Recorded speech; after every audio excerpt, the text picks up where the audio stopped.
it's like one of the biggest market movers in the industry. People will follow them, but I think they've got a lot of new market entries coming up, which I think they're very excited about. Yeah, it's possible that this becomes so grey everywhere globally that the world comes together and certifies something for the world. Asking you some questions, do you think this is going to have a knock-on effect for something like Next Valletta and getting certain people to speak if they are worried about knock-on effects? There we go. Tim Heath is our god. We Exactly. went full circle. Tim Heath end up winning once again.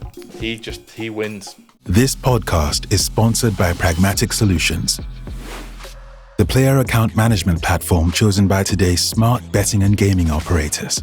Don't let technical constraints delay you from achieving your business goals. Expand your business, boost your margins, and dominate the market in any leading regulated jurisdiction with our powerful, flexible, and secure iGaming platform. Enjoy its extensive marketing tools, compliance protection, real-time data, and a wide portfolio of over 1,000 industry providers. It's time to upgrade your technology. Let Pragmatic Solutions show you the modern approach. Visit pragmatic.solutions and join the smart thinkers. This podcast is brought to you by Pragmatic Play, a leading game developer providing player favorites to the most successful brands across the industry. With an award-winning multi-product portfolio of slots, live casino, bingo, virtual sports, and more, Pragmatic Play is powering up new possibilities of play through one single API. Visit pragmaticplay.com and discover your favorite every time.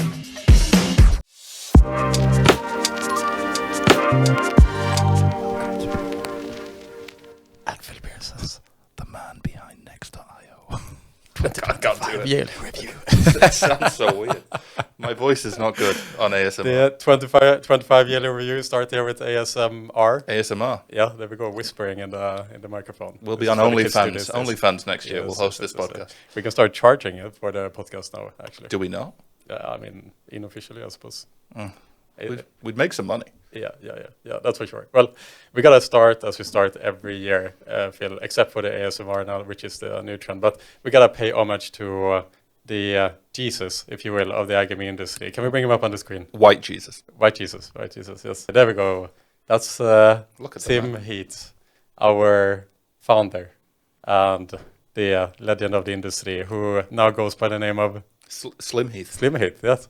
He's been on a journey. He's been on a journey. A good journey. A good journey, and I keep telling Tim every time we meet, like, don't disappear, Tim, because he's gotten in great shape here, Tim, and he's on the right track, and he's turning the corner. It's going into the regulated space now. Regulated and health and fitness lifestyle. Yes. So yes. He's going to corner the market. Although I would tell you, I went to the partner event of Yolo, every year, and they do a squash tournament, and Tim is an avid squash player. And he had a bet against Andrew Foster of Interactive the other year, and then the audience was betting as well, and I think most people were betting against Tim at that point, but Tim absolutely smashed it. He is agile, man. Like, I'll tell you. I used to play a lot of squash, and then since I was sick, if I get too energetic, I stop seeing the ball. So I'm like, I can't see where the ball is. So for 20 minutes, I'm average. And then after that, I'm like a blind person because I'll just miss the ball randomly. It's crazy. Yes. So what did you make of the move of Yolo into the regulated space? It was like a bombshell news story that came from nowhere. It was huge. It's like one of the biggest market movers in the industry, just deciding to go full on white. I think it's a good idea. I think that they're going to be, basically people will follow them. But I think they've got a lot of new market entries coming up, which I think they're very excited about. Yeah. So it's going to be big news for obviously re-expanding the company that recently downsized some people, but then will start to grow back again. Yeah, they let go of a lion's share. Most of the people in Yolo were let go to make this big restart in the company. And, for being the kind of pioneers of crypto gambling to some extent, into essentially turning away from where all the trends are heading now. Like if you think about 2025, it's like the year of crypto gambling in many ways. Like, and then the pioneer itself just completely turned the corner and kind of moved away from the space. But good pioneers kind of tend to do that. Like if you look at even industry, you'll see the big names pivot off into something completely different. Like what Jeff Bezos built Amazon, now he's going to space in a penis rocket. The whole thing, like if Tim Heath goes to space in a penis rocket, that will be on the news as well. Oh, there's no jokes with his name though. So. Brilliant. Great start here today, Phil. We have a couple of hours ahead of ourselves here. I'm trying not to swear today. I'm going to do my best.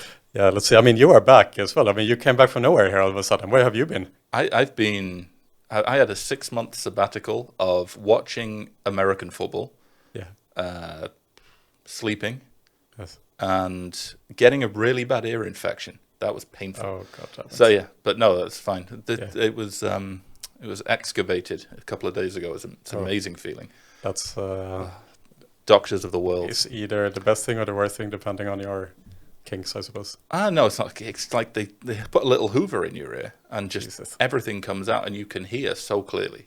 I recommend it. You can do it for like €70. Oh yeah. But there's so much weird stuff in there that you shouldn't have. You just go and then they clean it and your everything sounds crisper. Oh my God. Yeah. It's like a personal journey. Yeah. No, I've been doing a bit inside yourself. Yeah, it's my internal personal journey against ear fungus. I've been consulting. Yeah. That's been fun. That's fun. It's fun. It's nice to consult. You give a lot of feedback and then they listen to some of it. All right. Yeah. As Did you listen to your consultants when you were the CEO? I was normally, I would say, consulting the consultants. No, I was not. I mean, I did have a lot of them say, why are you doing this? And then they'd tell them. And then they'd be like, oh, okay. I'm like, you should know that.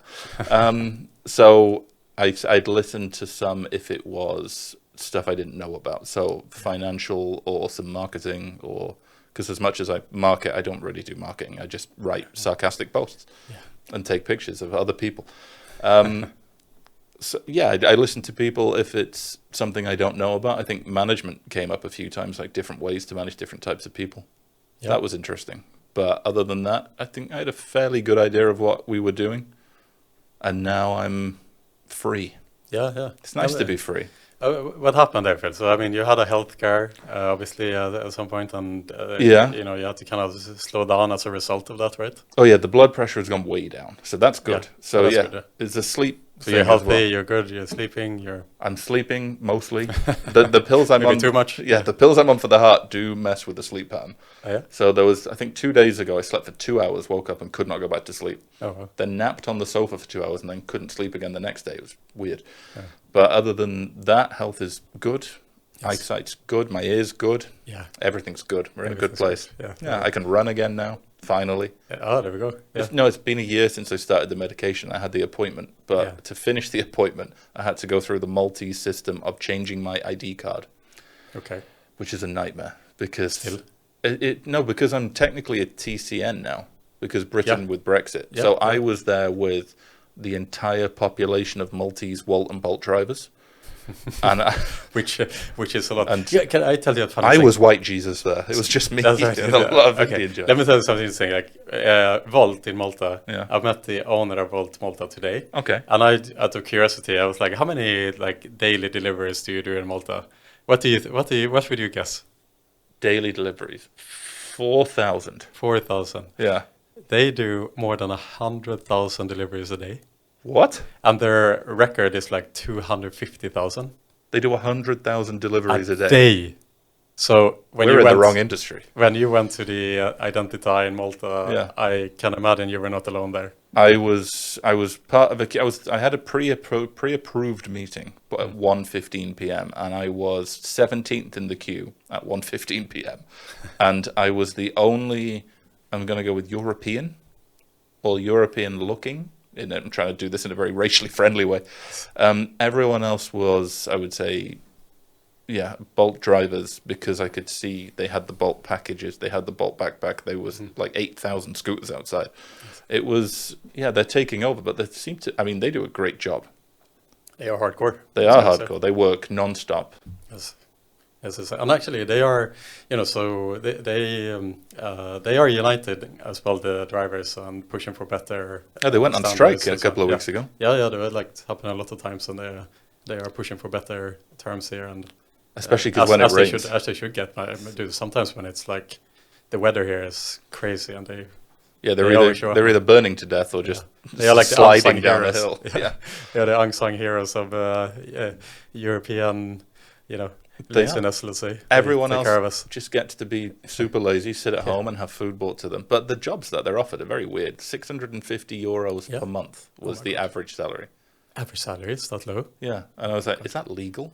But they are like contractors, and I suppose they take off the bike. They say we pay for the fuel and everything, and then anything in tips you keep. And I was like, it seems a bit scammy. Yeah. But no, if there's 100,000 deliveries a day, I'm thinking honestly, consultant/Walt driver. Yeah. That could be my niche. Or consulting at the same time as you're driving. I could be on the phone. Yes. Sounds illegal. As long as I'm not texting anyone, I think we'll be okay. You could do one of those. Yeah. I got my driving lesson soon though, so I'm finally going to drive. Lessons? Yeah. In Malta. Yeah, with a lady. Dude, if you can drive in Malta, you can drive anywhere. I heard that. Yes. But I mean, I am a world class. I'm going to be a bit braggy here. I am a world class go-kart driver. Is it true? I think so. Yeah. Yeah. I'm really good. But I can see the lines in my head.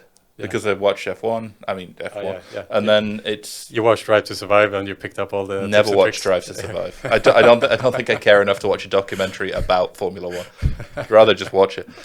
But no, go-karting I'm good at. Like, we did a work one and we had a bet on it. I was like, nah, I'll be fine. So everyone bet and no one bet on me. And I was like, haha. So I cleaned up. It was good. Yeah. No mercy. No mercy. I know. We pay you to lose to me, bitches.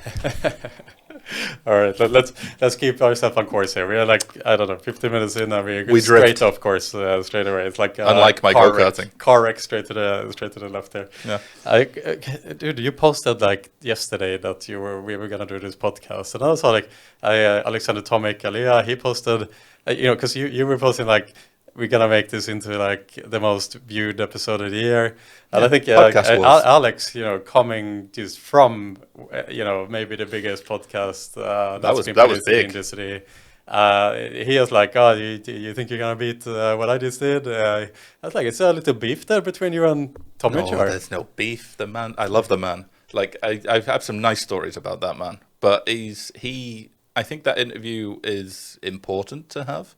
Yeah. But I think there's some aspects of what the interview is about that might not be specifically true. I have to finish it. I'm not gonna lie, I haven't finished it. Oh, okay. So I have it ready to watch, but because of my recent busyness, I haven't actually had time to finish it. So I have like cold popcorn ready to go. Yeah. Okay. They've been there for a while, then. Yeah. Yes, but I think Alex Tomic was saying like LSD with the podcast, but then I don't think I'll remember it because I'm not sure what LSD does to podcast viewing.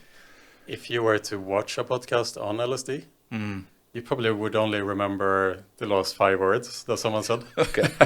that could and you would completely lose the context of what is being spoken about. No, but no, there's no beef with him. I love him. He came. We did a show with you, for the Dar Bjorn. And Dar Bjorn, yeah. I mean, he was. Yeah. They were selling artwork, which that's one of the highlights of the year, by the way. Highlights for me was watching Alex Tomic buy artwork, and then gift me one of the artworks, which is crazy, which is in my house. I took it back from the office. I was like, no, you're not keeping that. The one of the giant frog. The giant frog. That's in my house. And it is the size. And it's a lot of money behind that as well. There's a lot of money behind that. I'm keeping it. I don't know what to do with it, but it's not hung because I don't trust my wall to hold the weight of it. But we literally had to get a van and a specialist moving team to move a painting to my house from St. Julian's. Oh wow! And so I have nothing but respect for him. Yeah, if he's listening. So I mean the charity event that we hosted for Dar Bjorn, obviously a big NGO here in Malta, led by Brian Formosa, who used to be an affiliate manager in the industry, was diagnosed with ALS 10 years ago, and since then he's just kind of changed the face of how we think about patients with neurodegenerative diseases here in Malta. He's opened several homes, and the charity event, we were hosting this auction, and it's always nervous hosting these auctions because you just don't know if people are going to bid or not, It didn't start well. It's like silence, And the first painting, okay, €2,000, anyone wants to bid, and it's just crickets in the audience. It's like 600-700 people and not a single bid, and it's like, okay, we have 15 paintings ahead of us here. Oh my God, how is this gonna go? There was a lot of paintings. Also, I was nervous, like you were nervous. Oh my God! And I mean, my old marketing team put a lot of work into that, along with yours and iGaming. But it was. And then after like this long, we were endless silence, then Alexander Tomek put up his hand, 2,000, and then the bidding begins, and every single painting got out, and we raised, I think, 200,000. We raised a lot of money. Yeah, it was 200,000 euro for Dar Bjorn, and the girlfriend was crying. I mean, it came together in a beautiful way, and it was all thanks to Alex, who broke the ice. He took home most of the paintings, and he did. And other people followed there afterwards. Which was cool also. I was busy selling raffle tickets. I sold like 2-3 Ks worth of raffle tickets. Oh, that's good. We'll raise a few thousand. Then Alex comes in, fucking €4 million for a painting, and I was like, okay. Amazing. But yeah, I mean, let's talk about the kind of podcast of the year then. Maybe with that just were released a few days ago. You haven't finished it then, but with I was trying to finish it last night, but I had to sleep. Yeah, sadly. And so Thomas did something very, very controversial. Then he brought Michael Schmidt, the investigative reporter at the industry, who has been relentlessly pushing and kind of bringing the industry to accountability, shall we say? I know from experience. I was going to say, you've been one of the companies, let's say, or individuals that have been. I know, but I'm like one of the most 4-player responsible gaming people ever. So especially in, I suppose, grey markets. Yeah. Not that I can confirm or deny grey markets, but when we did MGA, like in the day, everything was very player protection based. We never got any fines, we never got any questions. But I suppose being held to account is good. So I appreciate what he's doing in a way. Yeah. But I really hope over the long run that we can look back and say it was with good intentions, and there wasn't anything behind it of like generating business out of it or something like that. Yeah, because the point of journalism, I think, is to be above everyone else, like morally. Yeah, and I think, if we think about just not Michael itself, but the reporting of bringing the industry accountable, let's say, and to asking questions and to raising a lot of these stories that Michael is raising. I think there's like if holding companies that are not paying out their customers, targeting companies that are targeting vulnerable players, for example. These are like, the dark type of companies. I think if the outcome is that we are holding those companies to account, I think that is good. It's very good. I would happily hug the man for that. Yeah. And if we see what Michael has done from a different lens than just immediately judging him, let's say, like from what's happening, then the industry has never really, internally, has never been kind of held to account to that extent. True. Then you can say that, okay, maybe many of these posts lack depth, let's say, or they maybe sometimes aren't as relevant, let's say. But there will be some posts here and there that do actually, that should actually come to surface, let's say. Oh, for sure. And if that leads to companies in general or people in general thinking twice about how they operate their businesses, I think that is like the best case scenario. However, I also think if the outcome is of this like investigative kind of deep work is that the industry goes more underground, that's the risk. Then it's maybe not a good outcome, and that I think Michael has. I think after, especially the podcast with Tomic, I think the industry is willing to give Michael a chance to some extent, because they see that he is obviously not a crazy person. And I think in the beginning that was maybe how the industry were reacting. It's like really aggressive reporting and who is this person and so on. Through the podcast, I think you can see it's a reasonable person who is intelligent, who knows what they're doing. And as you say, if he is doing this for the right reasons and so on, then he can be, like someone commented, then he can be like the Batman, let's say, of the industry, the hero we don't deserve, but the one we need, or whatnot. But the opposite, But it is a very fine line there, or which companies do you choose to kind of go after in this regard, and what is then the motivation? And I think. For me, at least, like when I think about the industry and companies to be held accountable, like Michael is saying as well in the podcast, is companies are not paying their players. It's like, I mean, come on, we're making money. Like everyone can agree and recognize that not paying your players is a terrible thing, and that should come to the surface. So I think it can go either one or two ways here. He has to be open with it, I think. Because the one thing I've seen is he will go after me, he will go after other companies. I'm not going to name them because I shouldn't, but then there's praise for other companies who do very similar things to the ones he's going after, shall we say. So as long as the reasons behind it are clear and open, I'm okay with it.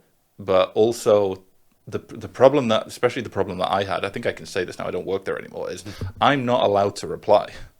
So I'm like, you cannot reply to that. I'm like, okay.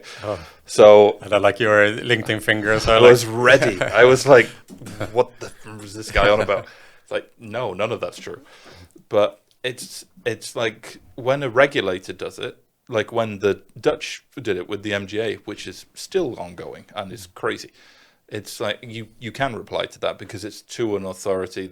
You have to have a hearing. They have to listen, and then if there's a retraction, that has to be posted. But with him, he can post anything because it's not going into print. It's not going into anything which has a journalistic standard attached to it. It's there. Yeah. So he can disrupt a market pretty much if he gets enough following. I think today he hit 111,000. He's got more than me now in like 8 months. I'm like, that's impressive. Yeah. It took me 10 years. And then, so yeah, he's overtaken me. He's getting close to you. Yeah, I will. And you've been longer than me. But yeah. And so as long as it's above board, I'm okay with it. Yeah. Because it makes sense. Like you said, if he stops people not playing players, if he stops influencers targeting minors, if he stops FIFA gambling and things like that for 8-9-year-olds, then absolutely 100% back it. But if it's motivated in a different way, then obviously I hope there's accountability. Yeah. But I think we only get that if he chooses to be open. But now he's inspired more people to do the same thing. So there's some more popping up now. So this is the next thing. So Michael started the investigative reporting on the industry, is ruthless reporting towards the targeted companies, and other outside of the industry investigative reporters or aspiring investigative reporters are now seeing that opportunity as well. And starting to do the same type of attacks. And I would give Michael a little bit credit, like in the sense that I think he has a background that allows him to be understanding the reporting that he's doing. Let's say his conclusions are normally pretty good. Yeah, he doesn't stretch too far sometimes. Yeah, exactly. And he does sometimes, but it's stretched perhaps. But he knows what he's doing. Let's say, but whereas the other aspiring investigative reporters, or the Schmidt babies, as I call them, Schmidt babies, Schmidt babies, they don't, right? And so they will jump to wildly inaccurate conclusions, which is dangerous for them because they can get into libel issues and things like this. But they lose credibility. Immediately. And so once again, just thinking from a kind of overview perspective, I wonder what the long-term situation will be when more and more of these investigative reporters coming to the industry with completely the wrong that is moral compass, let's say. Also, it doesn't fit in because, right, I was thinking about this on the way here in a taxi, trying not to be murdered by someone going 800 miles an hour on the Slima prom. But there's a niche in gaming. So the niche that we have is all of the journalists are kind of tied to gaming itself in a way. Yeah. So like you have Next, yes. but you're tied, you obviously, we have Yolo, and you have sponsored deals, affiliation deals on the site, which makes sense because you have to make money. That's what you do. Mm-hmm. But the journalist integrity is still good. It's there. Like when Jake in the past was writing stories, he spoke to me about one of them. It was very, we're going to write the truth. It doesn't matter if it's against someone that we work with or not, we're still going to post it. But we kind of self-govern that in a way because gaming's so closed off from media of any other kind that there's no cross-sell. No. But if an investigative journalist comes in, it isn't attached to a media company. Yeah. There's no real way for them to make money. No. And they're not tied into anything else. No, there's no limits in that regard. Literally. So it's which way it's going to go because it could turn into, he could be, I don't know, partner with, I mean, for the sake of argument, say Next. Say he works with Next on something. But then he becomes part of the industry. So then is it still as investigative? Yeah, exactly. If it's tied in. So it's a balance there, yeah. It's a whole and we can say, from our side, it's very, very difficult sometimes. Like, we've been breaking the stories along the way of Evolution and Playtech. Big news. With, and that's also, big story of the year. Obviously, that Playtech commissioned Black Cube to try to damage Evolution's licenses in the US. So we have a very difficult choice there, right? With when we publish the stories along the way, as we uncover them, and Zach and our team has done like a really, really great job at following all the court orders, digging them up. He spent an enormous amount of time just to dig up these court orders to be able to understand the story because no one else was doing it. Oh, just to jump in, iGaming Person of the Year nomination, Zach, 100%. His work is incredible. Yeah, 100%. Yeah, he's awesome. Okay, so when we are about to kind of break that story that Playtech was behind the story, okay, what people were talking about in social media is like, okay, we are running Evolution's errands, and people were thinking that we are publishing these stories paid for by Evolution. But the truth is, like, both Playtech and Evolution are partners of ours. So we have a commercial side of our business who are like really nervous because they might lose business, and then the editorial team who are really excited about writing and uncovering stories, and then I sit, at the top and kind of I have to be the person who is saying either we are run by the commercial team and they get the final say what stories we choose to publish and not to publish, or we lean on the editorial team and they are the ones who have the final say, and in our case, we say to the editorial team, like, they have the final power and stage to control the stories. But also within that team, they also have to think about building bridges along the way, ensuring that we are not just attacking companies left, right, and center, because then no one will let us into the room. No one will pick up the phone. That's why investigative journalism wouldn't work tied into something that you have. But you did the right decision, I think. I think posting, especially the level of detail that Zach and the team got into. Yeah, it was big news. I'm surprised it wasn't picked up more. By mainstream, because it's true, huge. Yeah. So in our case, it's like we have to be mindful that we are building bridges so that we can communicate with the industry and we can write the stories and get deeper into them and so on and so forth. But at the same time, we also have to write the stories as they are. So there's like a balance there. And I think the difference between, say, us and Michael is that the other way to go is essentially saying that we don't care about building bridges. We are going to kind of uncover the most uncomfortable stories that there are, like ourselves, and publish those, knowing that you won't be invited into the room because people feel uneasy knowing that there is an investigative reporter who might pick up something they say or something like that, which in our case, if we are in the room, like, we are not going to publish something that we eavesdrop into or whatnot, like that. So there's like a pro and con there, where like we would be able to do our reporting to a certain extent, and we have pros in our way.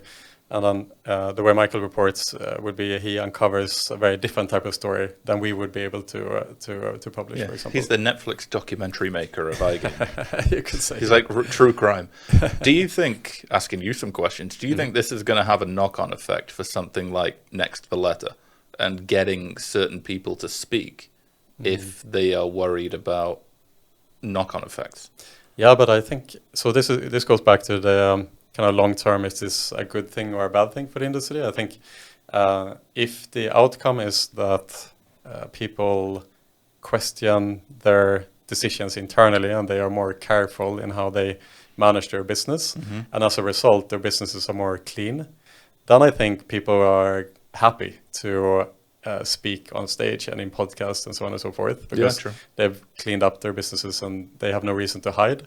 But if, on the other hand, the reaction is that people become scared of being scrutinized, and so therefore they go underground and they don't make changes to their businesses, perhaps, then it is not good for the industry, for sure. No, for sure. Right, and I would hope, that many a times it is the most public figures that are being scrutinized with the investigative reporting, but I would hope that there is like an underbelly of the industry which is very, very, very dark, with some massive organizations that are not coming to light, that are not known that much, that the brands are not that known, or they are not so public, and so on. And those, in my opinion, are like the real dark businesses. And, if he digs down, like if any those of them, companies are targeted, I think, then that forces you up overground again. But I think that then helps the rest of the industry if you can find and you can get what is needed from the investigations on,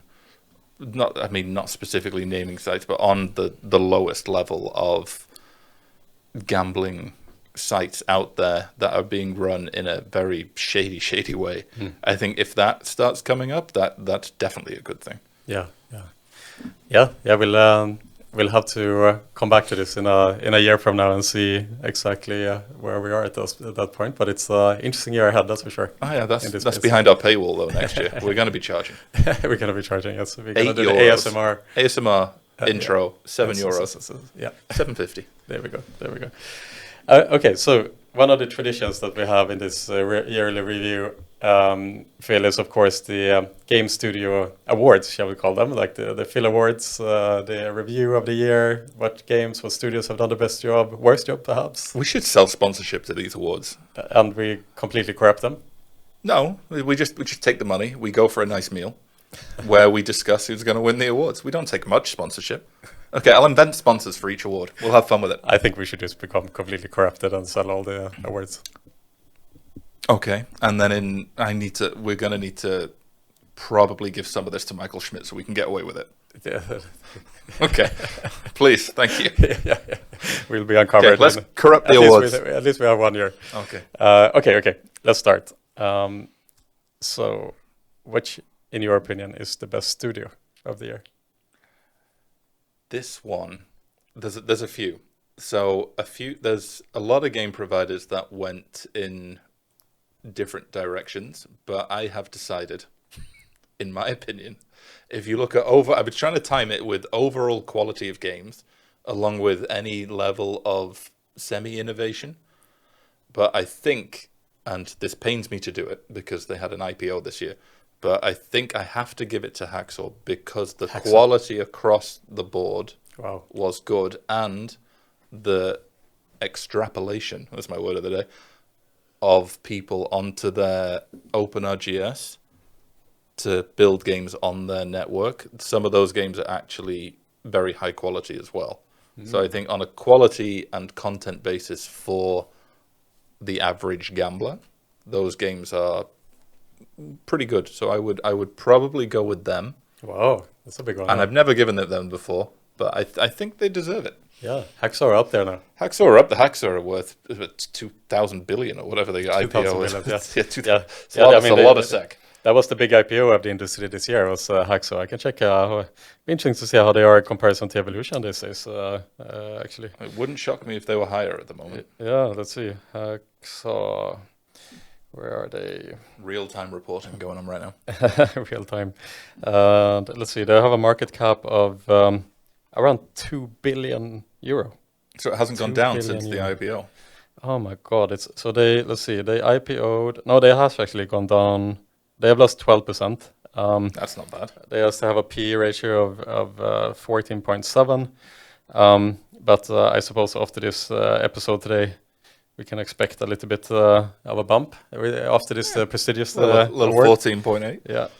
so around 2 billion, and Evolution has a market cap of around 12 billion. So Solid. Evolution is 5 Hacksaws. It's 5 Hacksaws, but is it as fun to talk about? I mean, it's live casino. There's not that much happening from Evolution. Like they launched multiplayer crash game, Red Baron.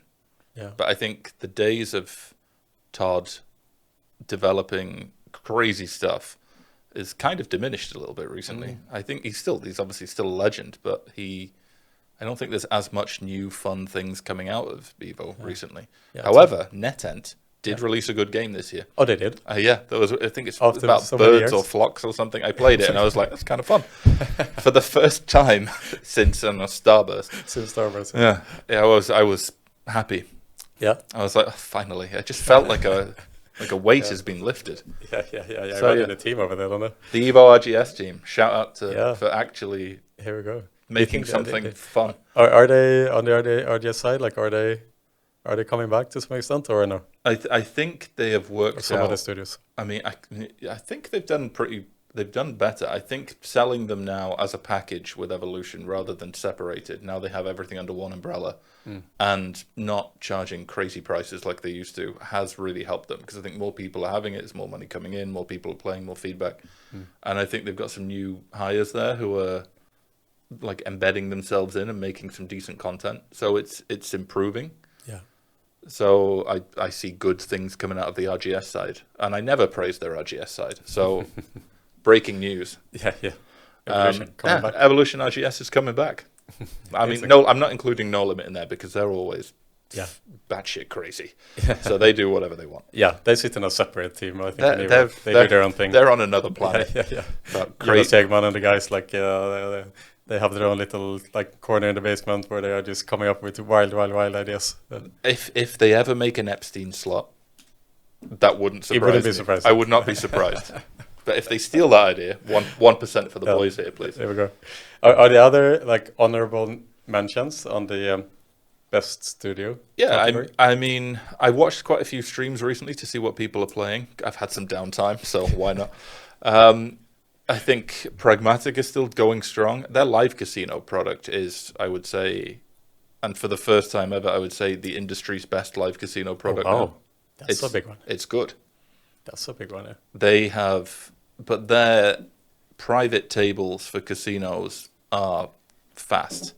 Like, they're clean, the product's clean. It's a cleaner product now, I think, than Evolution. I think they've ironically evolved into being better. Wow. I think that we never know a market share because it's Prague. So, but it would not surprise me if it was in the 50% of Evo range at this point. Really? Yeah.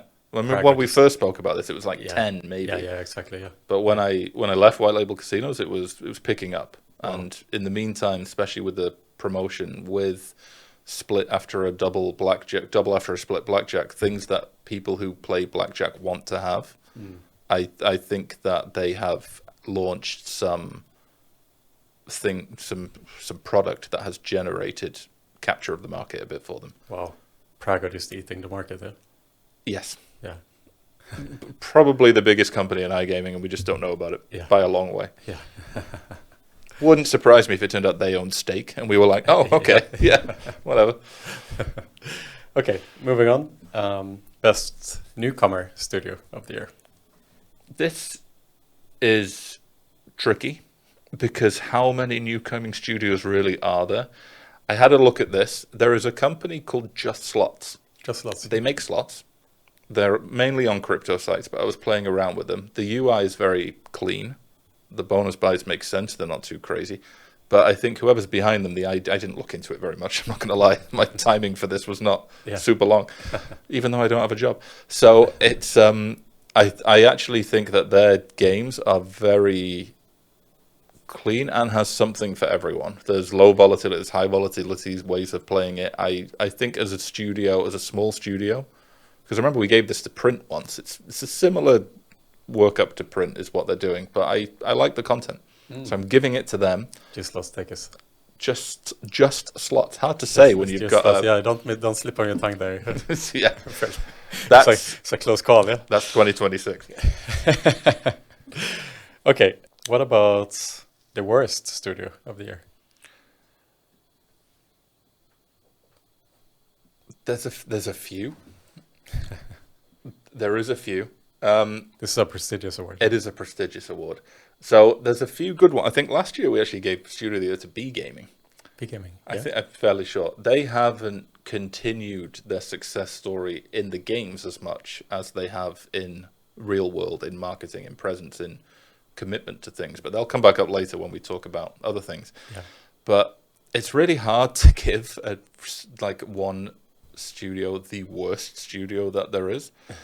But there's a couple of live casino brands who are attempting to get some market share, but the product they're offering is very, very slow. But I don't kind of really want to call them out because I hope they improve it, because there needs to be more competition on live casino. So if you look at only slots, again, need to be very careful with how I say this. I would say that Endorphina have completely fallen off at this point. They used to be quite big in certain markets, but their game choice releases recently have been poor, and I don't think they've made a good slot for quite a while. I might get criticism for that, but that would be my choice for someone. I look at the games and I just don't want to play it. I just don't care. And that's not a good recognition to have in your head. Whereas when you see a No Limit City game, you know you want to play it, but you're not going to play it for that long because you don't have enough money to play it for that long. Because you'll end up doing €4,000 bonus buys for some reason accidentally.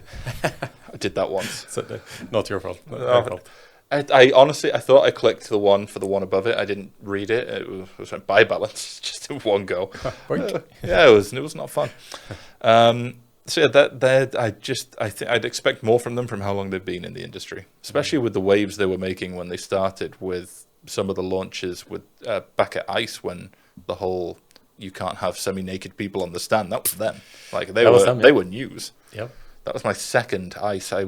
I had a meeting on that stand and they were dancing behind me. It was uncomfortable, to be fair. I mean, I get it, but it's not the right vibe. To be fair on them, they managed to transform themselves into being the most creative stand builder of the industry. I don't know if you've seen what they've done. Their stands are amazing. They do some like ball pit, I think, incredible stunts, Endorphina. Just make incredible games. Yeah, exactly. And then like the ball pit thing they did at ICE, I think this year. They said I could do it if I took my shoes off, and I just couldn't be bothered to take my shoes off. I was like, no, and then they did a graffiti one where the whole stand was white, and at the end of the show, everyone had painted on the stand. And their stands are really good. Like I think probably among the those best. are my favorites. Yeah, I think there's a couple with like some really good stands, but they are out. Their marketing is so good for that. Yeah, but their games need to catch up. Now, obviously, all the devs of Endorphina are going to hate me, but the marketing team really want to post this. So, good luck with your decision between commercial and marketing. yeah, tough choice. Okay, so what about the worst game of the year, or like the underwhelming game, or something that didn't live up to everything from Netten that isn't the Flock game? It's pretty much up there. Underwhelming game of the year. For me, I mean, there was a couple of No Limits that I just didn't like, but I don't think they could be going as underwhelming game of the year. But I think that No Limits they released a game called Seaman. Great name. Sponsored by Just Slots. Yeah, no, it's But the game itself is fun, but no one really, like, the drop-off from people playing it when it's released to people playing it now is the fall-off on some games now, especially the volatile ones, are so big. But as a general game, my issue with this is, and I have to give it to a group of games, and I don't like doing this because I love the company I'm going to mention, but I think Play and Go's new content isn't that replayable. I think they've gone down a route of Vegas-style jackpot games, which Prague seemed to rip off to begin with. I use rip off lightly, but if you've seen Huff and Puff and then seen the Prague versions of those, they're identical. So I think I miss when Play and Go used to kind of be out there a bit, like Reactoon's time and that type of vibe. So I think I could just pick any of their recent 5 releases, and I would probably say that would be the most disappointing game, because I'm really hoping Play and Go kick it back up, because everything else they do is so good. Yep.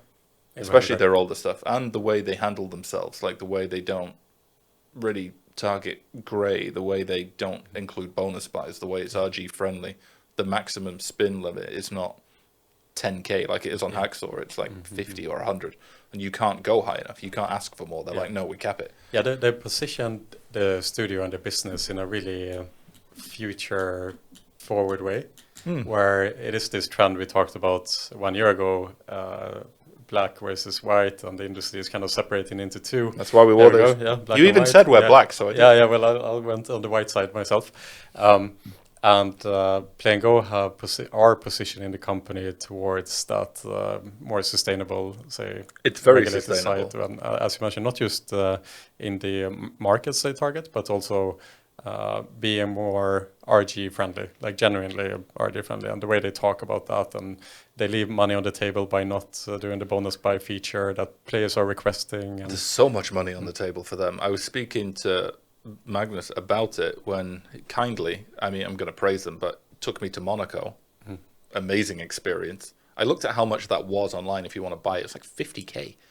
It's crazy. But there was limos to the event. I'd met drivers. I nearly killed one of them.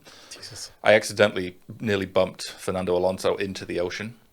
Really? I apologize. It was his fault, but I apologized. He went, yeah, no problem.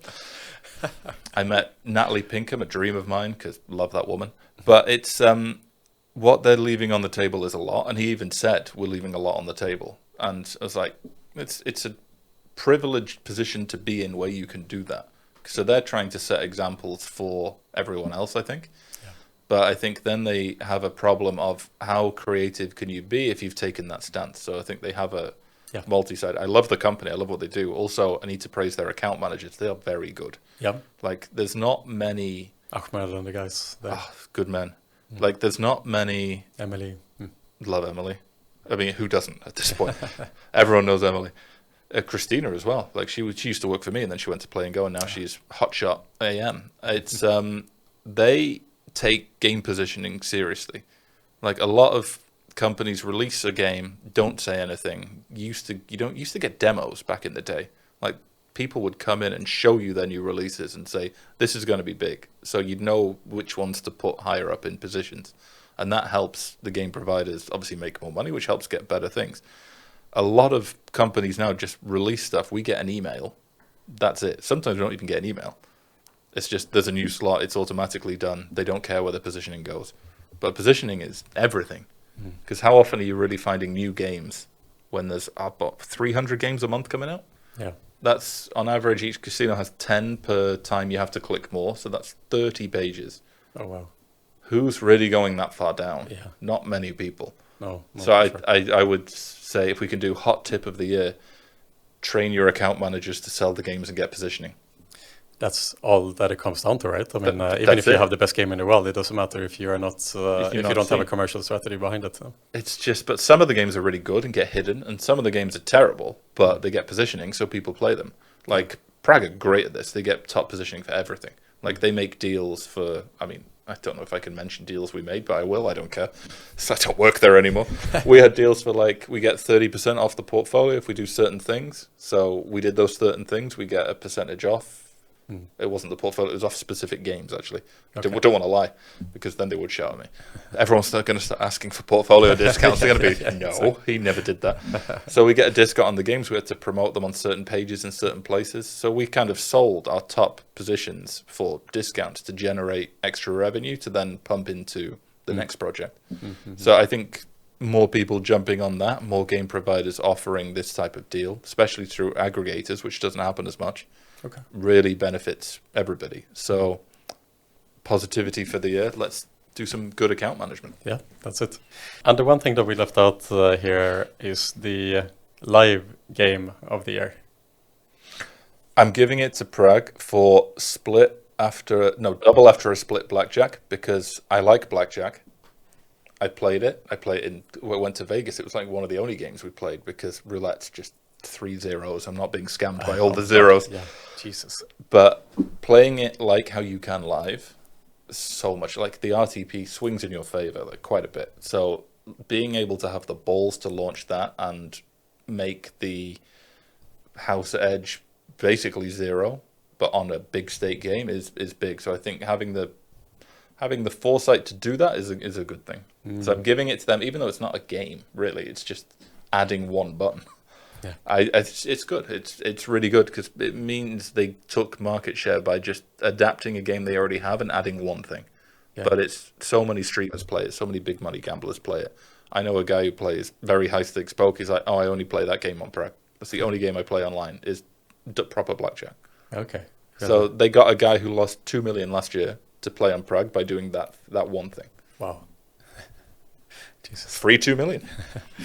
Hopefully I can afford it. Yeah. I think it's okay. Did we mention the RNG game of the year? Oh my god, that's like we talked so much. We didn't mention an RNG what is game. This is the biggest thing of all, perhaps. What is the Phil Pearson Award RNG game of the year? I think we're going to go on a different tack this year. We're not going to give it to a slot. Okay. We're going to give it to Chicken Crossing or Chicken Road. Oh. Because that took over social media from just clicking, do I want this chicken to not get hit by a car?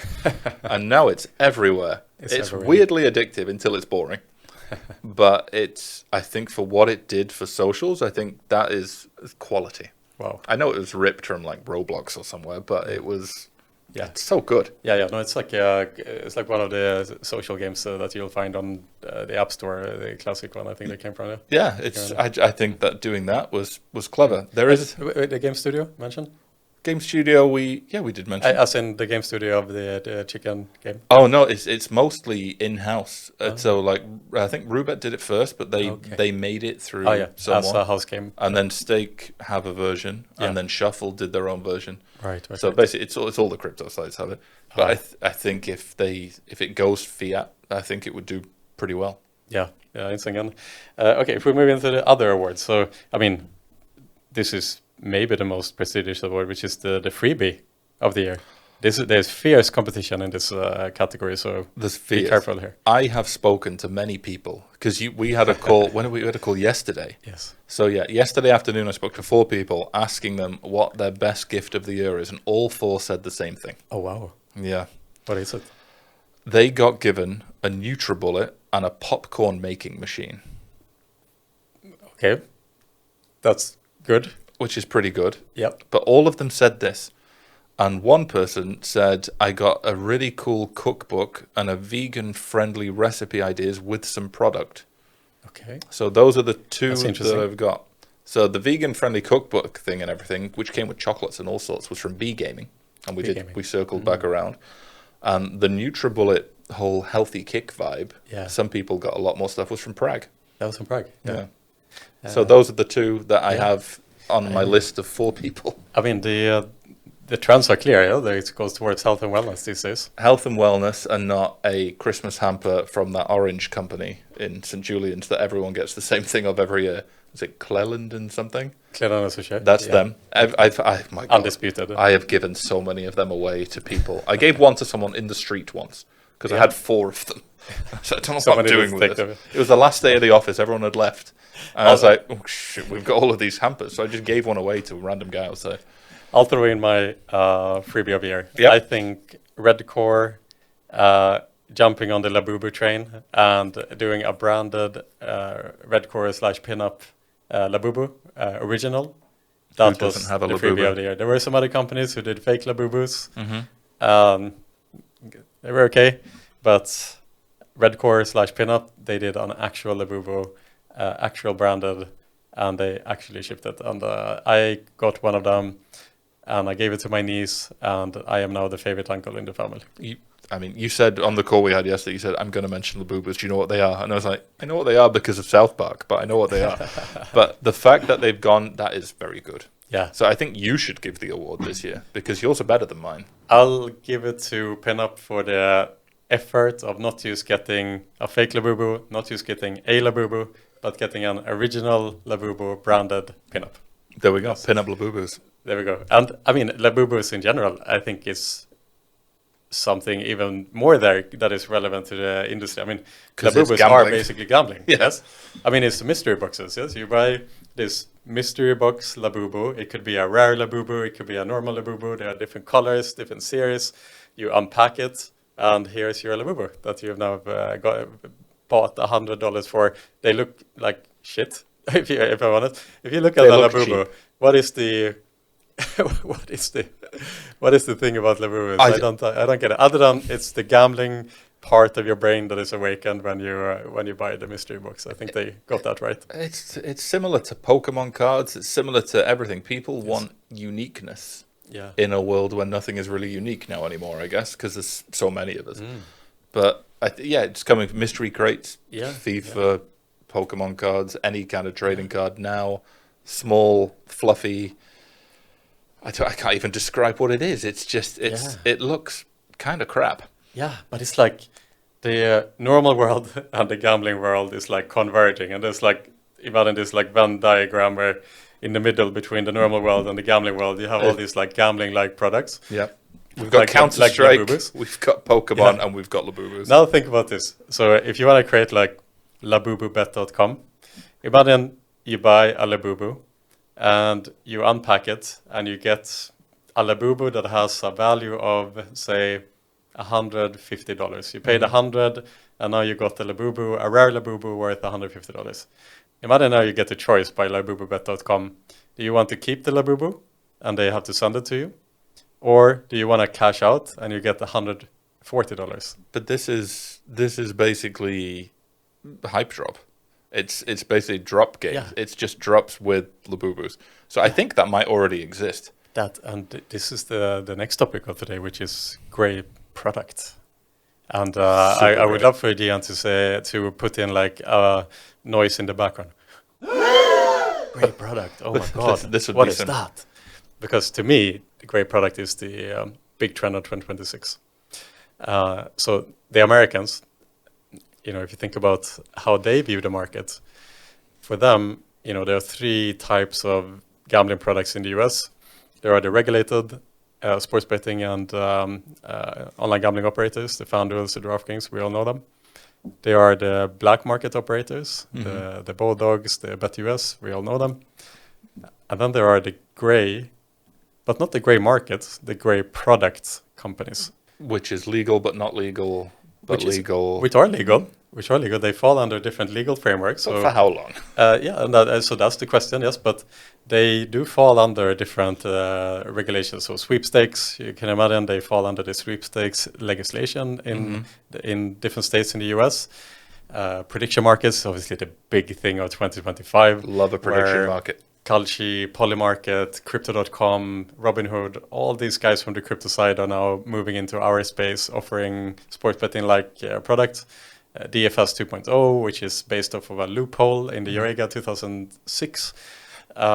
You have then mystery boxes like the Labubu Bet in my example, but it's exactly the same premise. So just you spin a slot machine, you win an actual prize, you get the option whether you want to get this prize shipped to you, or if you want to cash out and the company will buy it back at a 10% discount. So it's a 90% RTP. Yeah. And all of a sudden, this is not gambling anymore. You have actually, bought your mystery box, your Labubu, in a sense, but you sell it back instantly. It's everywhere. It's been out. It's like Pack Draw, for example. Yeah. It's like I signed up on there to see it. I've never sent KYC. I signed up with an email. I sent crypto, and I would you can buy a pack, you spin it 5 times, and you can win 5 prizes. Yes. But some of the prizes are like a 10-cent voucher for Starbucks. But you can cash that out. You can get it sent. I can legally, get it sent to you me. will have to have it sent to you. But then you can have an Audi A4 Quattro. Yeah.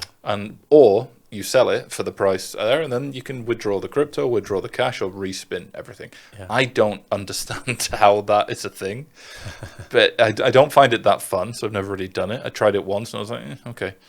But then now that is, especially for the age gating thing, is out there for almost pretty much anyone. Yes. And it's a scary position that we have, where so much of, especially the US market, is now grey. I mean, yeah, grey black. I mean, it's massive. According to Blask, in Florida, which is supposed to have a monopoly with Hard Rock, Allegedly. Allegedly, monopoly. According to Blask, they have a 20% market share, and then the rest 80% is black. And this is not even including the Sweepstakes or prediction markets and other products as well. Yeah, the biggest poker sites in America are Sweepstakes. The biggest casinos in America are obviously the big 3, and then Sweepstakes. Yeah. And now the biggest prediction markets. I love YouTube. We spoke about this last time. I love YouTube, especially now when you don't have a job. That's amazing. But 50% of the reels that I'm watching, like the shorts, I had a guy the other day giving headphones away to air stewards on a plane. Like, you guys, it's Christmas, you work so hard, here's some Beats by Dre. And they were all like, thank you. And then when he got off the plane, someone was like, this is recorded, obviously I think it might be fake, I don't know. But he's like, oh yeah, have you heard of Kalshi? And I'm like, how is this an advert for Kalshi? It's just someone giving away headphones. But it's like, I gamble $100 every day for the rest of my life. And it's like, sponsored by Kalshi. And sponsored by Kalshi. There we go. The thing is, you don't see that much polymarket. No, Kalshi are mostly nailing that down better. Kalshi are huge. But now they've started to have sports. But not sports you would bet on normally. There's no handicaps. There's no whatever. But you can do weird things in sports. And also being able to bet on, will it rain in, I don't know, Minnesota? Yeah. It's yeah, that's the thing. Someone is cleaning up on Kalshi. I think if you're a meteorologist, you can make a good profit. you can clean up that space. Yeah. How many men will Bonnie Blue sleep with next month? That stuff like that. It's like, what? Yeah, but I understand these FX traders. It's like daily, minute by minute traders that you see all over YouTube. That there's some coach that will teach you how to recognize patterns in the graphs and all the things. For me, it is a little bit, I don't know if that's a good thing or bad thing. But a lot of those day traders are now moving into prediction markets for this reason, because this is, in the traditional financial markets, there's insider trading rules and all the things but on the prediction market side, it seems to be a lot more lax, let's say. It's very lax. You can manipulate, you can take advantage of these. That's a lot more. So, there's one now. I think the biggest one that's trending now is who's going to win this season of Survivor in America. Wow! And it's this has already been decided, right? So it's 90% on one person. Yeah, it's leaked. But then people are. But I mean, that person's apparently a big favorite. Yeah. But I think we're going to get to a stage, and this is my weird knowledge of the New York Stock Exchange. But they basically, in the olden days, whoever was fastest made the money. Yeah. So you were just working whatever you could to get the highest speed phone line, the highest speed fiber, and then it levels up. Yeah. And then a company built their own private fiber line between Chicago and New York. And no one else was on it. And it's super high speed, so they were doing high frequency trading, and they were making a fortune. And then all of a sudden, you have to equalize the field, because otherwise you have a monopoly and everything. Yeah. So everything came down on that to speed. So you can't really do that with predictions. So I would honestly believe that we're going to have so many issues with insider bet sports people, like the recent guys with the NBA point shaving and the poker and everything. Massive scandal. That's the start of what's going to happen. Exactly, and this is in the regulator space, right? So there's regulators overseeing the sports books. The sports books are highly they are highly motivated to close this down because they don't want to be screwed over. But in the prediction market space, these are player versus player. Yeah? So there's not really the incentive there to spend the investment needed to ensure fair play. Like the MLB wants to cap player markets at $200, which is clever. That makes sense. That stops it being abusable because you're really going to do it for having 10 people bet $200 to make, what, $300. But are they, this is what I wanted to know and I couldn't find out, are they including the online crypto sports books in that? Like, how, are they seeing that data? I mean, that's where the best would move into, yeah. Because, like, are Stake really going to release how much was bet on that NBA guy? Yeah, like, sure. Because you can do some big numbers. Yeah. So another thing about prediction markets that came recently was there was one prediction market on which was going to be the third most popular song on Spotify during 2025. Taylor Swift. And then, so there were some songs in contention around this, but then someone managed to get a hold of like a TXT file hidden within the Spotify product or something that had the list within it before the announcement came. Yeah. Right, and then you see the culture prediction market like boom, 100% straight up in one line, right? Like someone managed to figure it out before. Was it Taylor Swift? Everything else, I think it was like Kanye West or something. I don't know. I can't remember. It was not Taylor, at least. Poor Taylor Swift. No, but that's the thing, because you can bet on a prediction market a manipulation. lot. You can bet huge sums, and because you can have multiple accounts all with big limits, you can have 10, 20 million on an event in seconds if you have enough people with the right accounts. Yes. And also, you're getting bonuses, you're getting cash back, you're getting other things, you're getting a percentage of your bet back. Yeah. So you have to. I'd say you have the.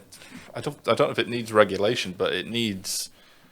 You need to be betting on things that cannot be corrupted. Yeah. But then you have the prediction markets on will Israel strike Iran, for example.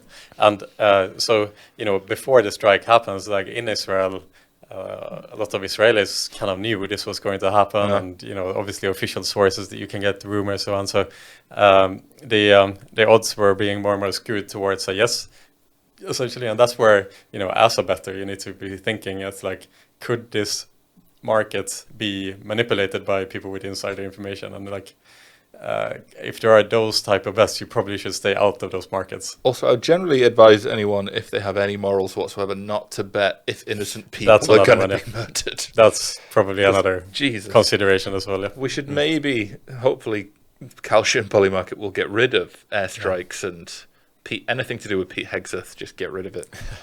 It's I mean, sports. Sure, a lot of sports are entertainment, but as we're now getting into betting on anything, it is like that's what I mean. Like the normal world and the gambling world are converging. It's like the gay products are basically blurring the lines. Whether is this gambling or is this not gambling? So in the case of the Labubu, is buying a Labubu gambling? Should it be regulated by a gambling regulator? And I think it's like, no, not really. But it is gambling in a way. Let people buy their Labubu and get a little bit excitement in their life, whether this is going to be a rare Labubu or not. I think, give the people freedom. But then, okay, well, if we then flip the switch and let people instantly buy out for a 10% cut, and it's now essentially a slot machine that you can cash out, is that gambling? And how do we regulate that? Gambling. Yeah, and then like, how is that regulated? Can't I sell my Labubu? So but how do you ever actually own it? Yeah, because it's different. If you buy one in a store, you have it. It's physical, like that. So should we then not allow people to buy them online? I don't think you should be able to hypothetically buy them on drop sites or. No, but you buy them for real. You get the actual option. You actually if it gets sent to you. Yeah, you get the actual choice. Yeah, but that's like mystery crates. That's like, here it is. Yeah. Do you want it sent home to you, or do you want to cash out for 90% of the value? Oh no, you should only be able to have it sent home. Yeah. But then is now we can then tweak the UX and UI a little bit of LabubuBet.com so that when you buy your Labubu and you open the box in a digital that should space, be illegal. Then it's being presented to you like a pragmatic play slot machine. Yeah, you have won right? This ultra rare one was $6,000. The UX UI is like a slot draw, basically. Okay, and then here's your Labubu. And do you want to cash out or do you want it sent to you? I mean, is that gambling? Yes. You know, so but then where do you draw the line? And it's the cash out option. It's having it open. Like if you open it in a store and someone offers to buy it, that's not gambling because that's a different scenario. But it's such so in a legal court, you would argue that this is the same thing. You can. I mean, personally, I think it's stupid. However, so do you need to legally? Then you would have to say legally, you are not able to sell your Labubu for within 10 minutes of owning it, for example. But it's basically turning it into the stock market then, because like, is it gambling if you buy a share of DraftKings? Exactly. Yes. Exactly. Everything is gambling. Yeah. So buying and selling on stock market. I mean, is it any more purely gambling? Is it any more gambling? I mean, is it any more pure form of gambling than betting on the stock market? That's the ultimate gambling. I mean, I was sensible. I sold DraftKings at 40, and now it's at 29. I went up again, 36. Oh, is it good? Yeah. Okay. It's at least at the time of this recording because of prediction markets. Yeah? So, they backed out. Kalshi, Polymarket are raising capital at $10 billion.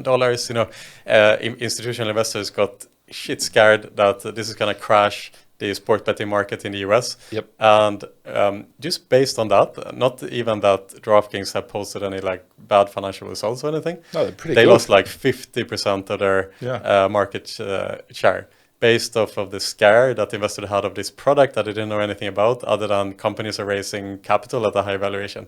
Crazy, yeah? It's very crazy. But now both them and FanDuel pulled out of the AGA. That's another big thing, yeah. But did they leave before they were pushed out? That's the question. I mean, it's heavily likely that's the case. Who broke up with who? I think there was going to be a mutual termination of that thing. But that's another, this is another news that is impacting the industry. That American Gaming Association in the US has really locked down the industry for many years. Politically, they are extremely strong. They used to have Sheldon Adelson, biggest Republican supporter of Trump and all the things, and the AGA had a very big political power. And then they said essentially, prediction market is a threat to our industry. And if you are a member of the AGA, you are not allowed to touch prediction markets. And then DraftKings and Founder are like, ooh, we want to play with this toy. Yeah. And they decided that they did launch prediction markets then at the end at the expense of their AGA membership. But they have such good product that I think they have to, because the thing that we've seen in gaming since I've been in the industry is there's always like a huge shift. So we went from fairly non-regulated, like everyone, it's okay, you can have a Curacao license on a UK site, it's fine wherever you log in, to we're going to be specific, to the creation of crypto, to now pretty much the death of most fiat casinos, sadly. Yeah. Especially unless it's like huge names, but the amount of smaller ones has just fallen off. Yeah. They have their choice then, right? Either either fall off or go black. So, like the amount of people, I had a site, but I've lost most of my traffic, so I want a crypto site. Yeah. I get that question in my LinkedIn inbox like daily. Oh, wow. It's crazy, the amount of people that want a crypto site. And now we're moving into the new world of not really regulated because can it be regulated type industry. Grey product. Grey product. This is the word of 2026, I'm telling you. The grey product is the answer. They are Americans. It's been happening for a few years. Sweepstakes obviously is the kind of poster boy of the grey product space, and now prediction markets and another 10 different products happening in the US. But I think this is in 2026, this is going to spill over to Europe. Oh yeah, for sure. Yeah, so you will see sweepstakes casinos in Europe this year. I think this could bring in my dream scenario, because I love Draft. I think it's a great site. I think how they operate is amazing. I think if that brings them back to Europe, and we get access to sportsbook casino and DFS, that would only be a good thing. But then, will they be able to incorporate it all into the grey network, or is it going to be segregated? So how they do it for Europe, because I do think it'll become a big thing in Europe. I know a few people that use Polymarket. Kalshi's not really made it over as such yet. No. That's more American. Yeah. But 2026 prediction, but I mean, both of us agree, like prediction markets, and the prediction is prediction. but was it Culture or Polymarket? No, I don't want to butcher this. So one of the two, they raised capital recently, this obscene amount of money. And they said, we are now going to launch our product in 170 countries. And you're like... But they're already there. No, but you're like, wait, how many countries are there on Earth? It's like around that number. What, 190, 194, I think? And it's like, are you just doing this without the license? Yeah. That kind of thing. And so that's another interesting space to look at as well. So they're basically going into every country that isn't a very small island nation off Fiji somewhere. So we're not gonna bother with like Vanuatu and Palau, but we'll go everywhere else. Yes, exactly. So yeah, I think I could sign up on Kalshi from Malta. So it's not like they haven't been restricting this area, even though you really should with the MGA. Yeah. But I think they're just going to go globally grey, and what's anyone going to do? No, exactly. So great product. That will be, I think, the big trend for 2026. And if you think about the industry at large, if you are an operator today that is not a tier one Flutter, then you go down the regulated path and you recognize that this will be a space for incumbents, and there will be space for just a few that will be able to win in this regulated environment.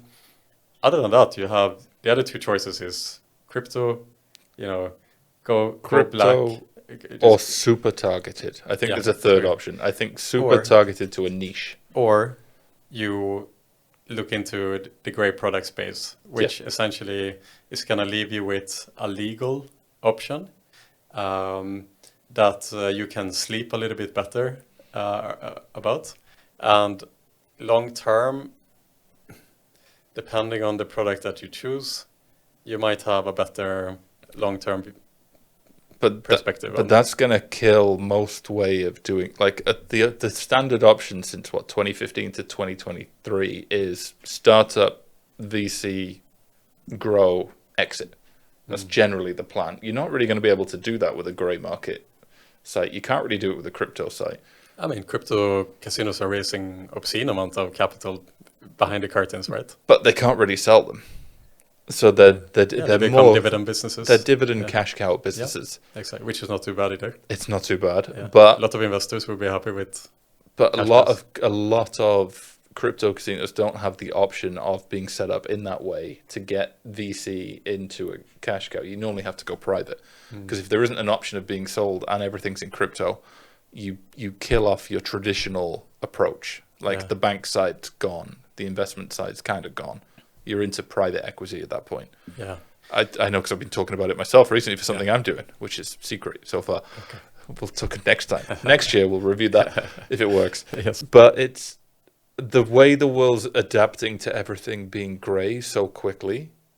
We're either going to end up with everything grey works and you can get away with it, and what's anyone really going to do? Or what happened to poker in 2008, 2009, where the US government steps in, just bans everything. Yeah, the axe just comes in. But then that affected the world, so no one could log in.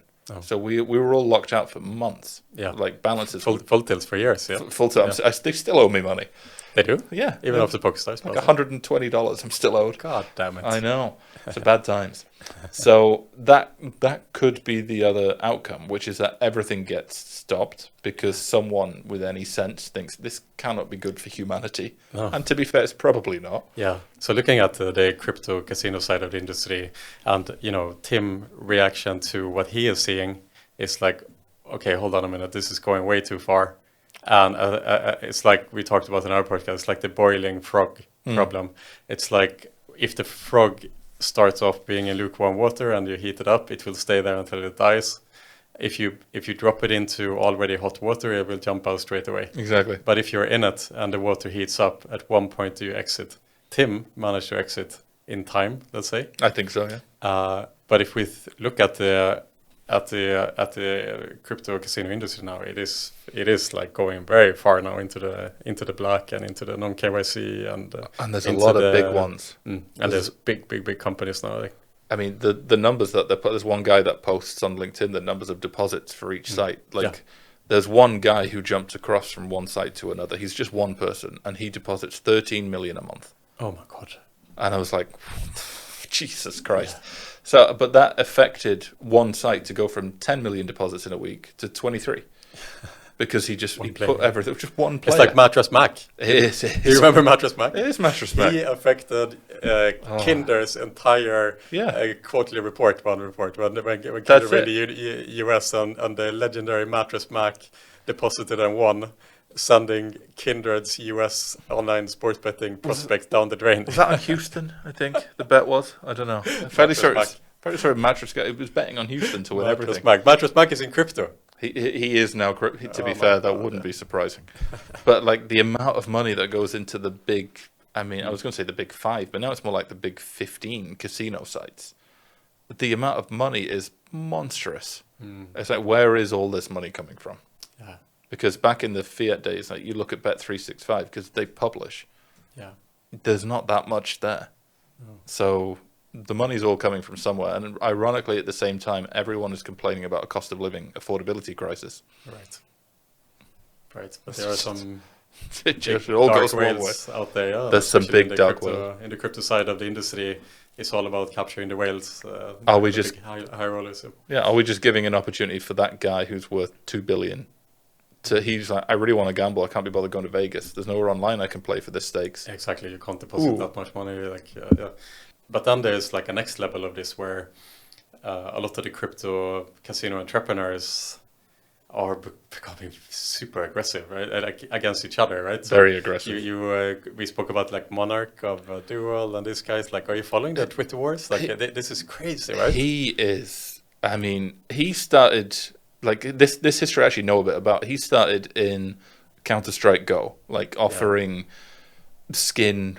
Like a drop, like we were talking about before, but basically it was kind of, he was against the other sites doing it because they were targeting kids.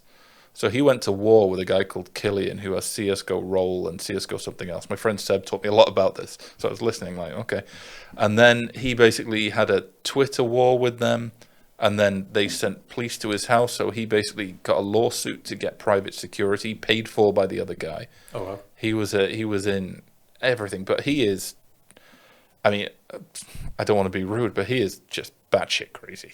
Like, he is conspiracy nutjob type guy. And now he's launched a casino, which apparently is, ironically, again, how can you be against certain things, but you have a crypto casino? It doesn't make any sense, double standards.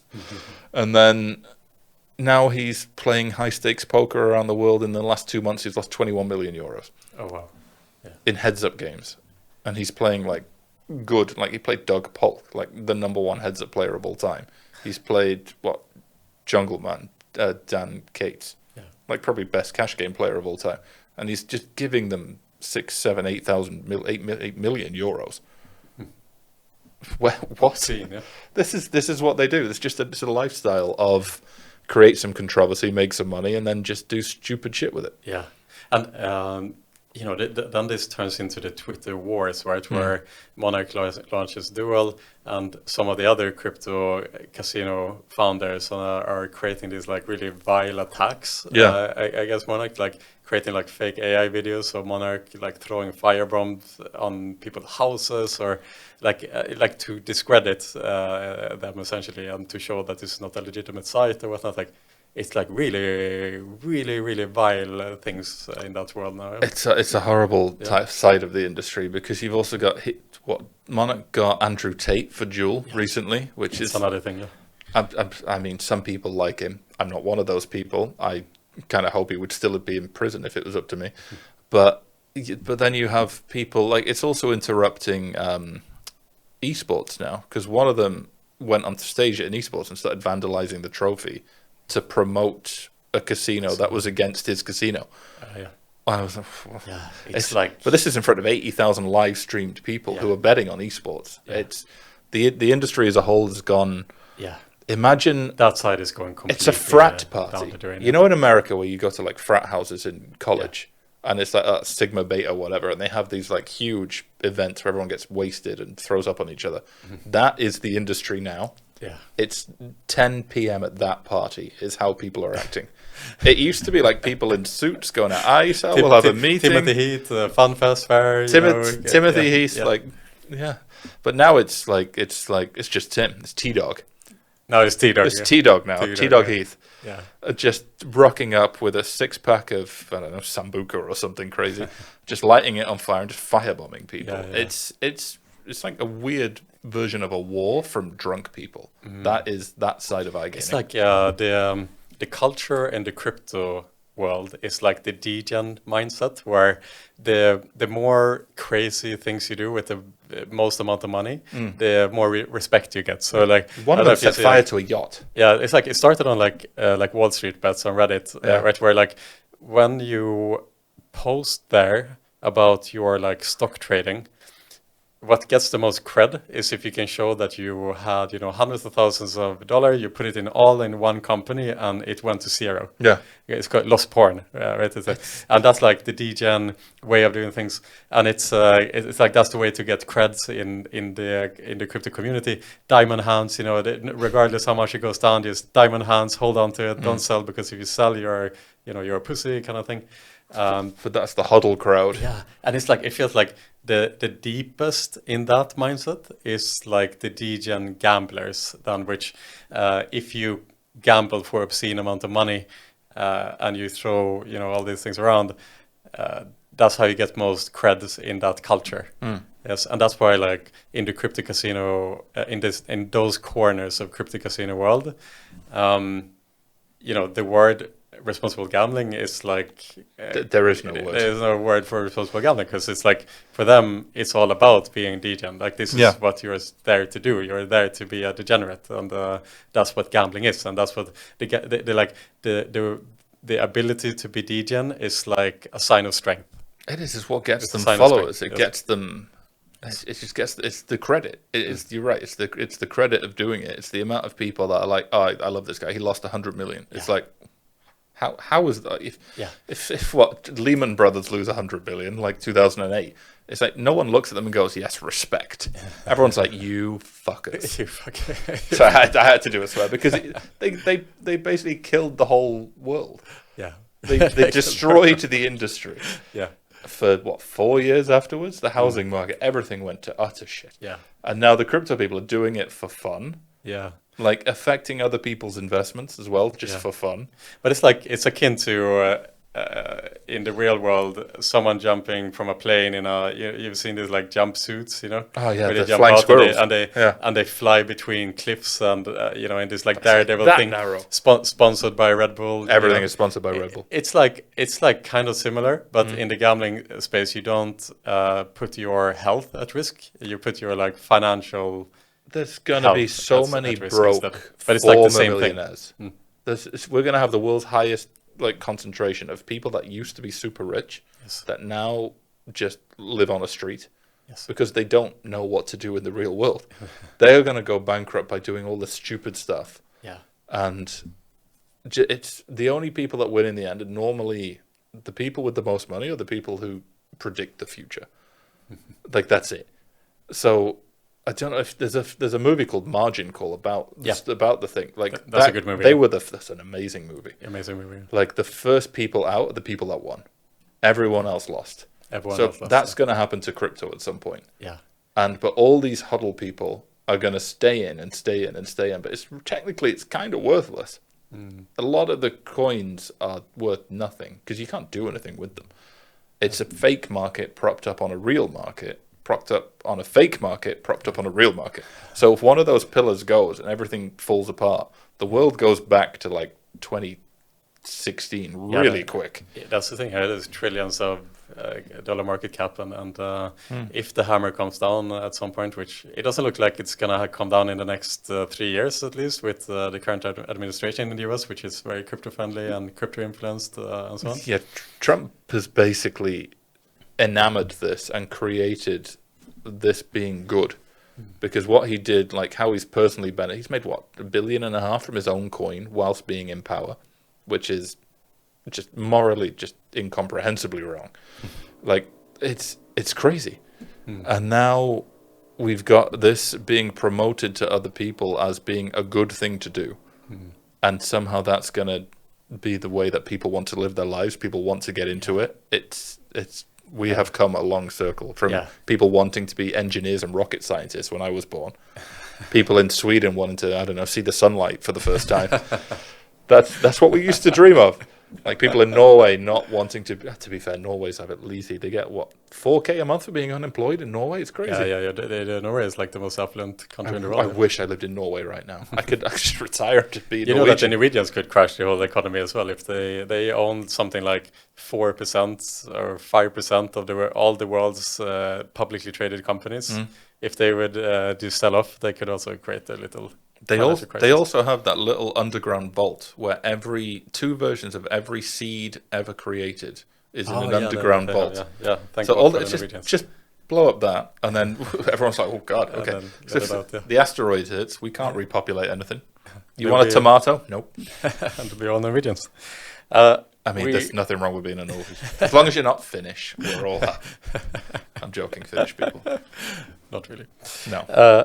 Okay, we can't leave this review without talking about events. Now, Phil, I know that you've been hibernating this year. I still went to some events. But you still went to some events. So we have to hear your events review. Okay. Conference reviews. What's the good? What's the bad? I mean, I have heard really good feedback about 3 events. So I'm going to list the 3 events. None of this is sponsored by anything. So we're going to sponsor the segment with the Welsh Tourism Board. Come to Wales, stay for life. It's the first event that everyone was super positive about. Obviously, Ice Barcelona. Everyone... Mega event. Plus the level of detail of the exits leading to the taxis, which were waiting. Yeah. Like that, you don't see that. Like, ice is ice. Everyone else is saying word. We are the best, we are the greatest, we are the mother of all, whatever. But ice doesn't need a tagline. Ice doesn't need a tagline. Like Alex Pratt, well done. But then, like you went to like SBC Lisbon. You're in the middle of basically a weird, very long beach. Most people are back in the city centre. There's a metro, but there's no signs to the metro. There's no taxis because you can't order that far away. The average taxi wait was so long. Like the thought process behind Barcelona is incredible. So they deserve everything. So that's number 1. Number 2, weirdly, you're going to come up here. There we go. The next retreat in Cyprus has been mentioned to me by so many people. No way. Look at that. What a surprise. You weren't even expecting. We were trying to keep it secret. We were trying to keep it secret. People are leaking information here. Like so many people were saying such good things about that. Like I don't know what you do there. I know I got invited if I paid for it, but I didn't want to go because like I thought it would be some kind of like weird... I don't know. I thought it was going to be like in a cult or something. So it's like, it sounds a bit dodgy. It's a bit outside of everything. We have the doors, no videographers, no photographers. I know, but so many people have said such good things about that honest, I have no affiliation with Next, but next year, feel like go, apparently, because it's really good for business. Yeah, but, good. Also, honorable mention to Next New York. That has some very, very good feedback. That's going to be a huge event next year, actually. March is like, we are like... 200% ahead of ticket sales or something. It's crazy. That event is really blowing up now. Can I have a free ticket? Maybe. I want to go to New York. If you continue speaking so nicely as you also, Next Valletta. Number 3. I can't mention Next Valletta because that would be unfair. That's a bit mean. And also, I almost got poisoned insides from that show. The chicken wings. Blood came out of me for 24 hours afterwards. Jesus. Tried to kill you. Mouth-wise was okay. Like one of those thoughts. I don't know if you tried it. It was horrendous. It was no good. Like we nearly killed BP3. Like literally, I think backstage he had sweat coming off him. But yeah, I'd say that's Clara's most fun idea to.